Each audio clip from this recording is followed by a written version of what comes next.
tired of going through this thing over and over again. This is different. She couldn't sue any. Eh? Who should just be ariwo kono la mama pa all the time? I don't understand. Baby, we are raising your voice. Because sue me ni. Don't raise your voice at me. I'm tired. I know, and I promise you that everything is going to change. Babe, you mo ko easy now. Bó ṣe wà yìí. Big fish ni ẹ mi ò ń fẹ́ ṣeré. Torí náà mo ṣe ń jowó ọkọ mi. Mo mi ní fẹ́ kí èèyàn kan ẹlẹ́sẹ̀ rádaràda kan àbáwọn kan kó a máa bá mi ṣí ọkọ mi ò tiẹ̀ lè imagine. Torí ẹ ní má bínú ọkọ mi. Look at me. Mo mọ̀ pé o nífẹ̀ẹ́ mi. Gidi gan. Èmi náà dẹ̀ nífẹ̀ẹ́. Mo mọ̀.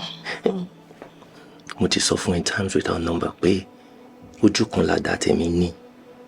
I can't be with another woman outside my marriage. Lóhun tí ẹni jẹ́. I can't. Babe, mo ẹ̀rù kò ń bà mí ní mi fẹ́ kó change mind ẹ̀.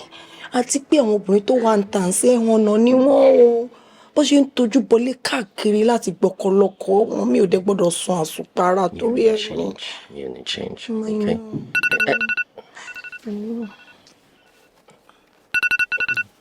Kí ló ṣẹlẹ̀ kí ni gbogbo nonsense ta ló ń pè é?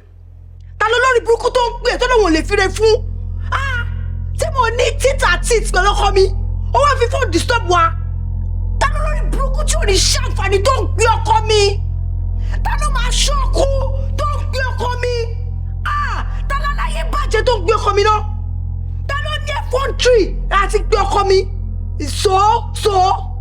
Ṣálàpù lórúkọ ẹni kò ní jẹ́ fálàm. Alarm tí mo set ló ń dún. Alarm tí mo set sórí fóònù mi òun ló ń dún. Hello. Showing now on ADEKAZ Premium TV.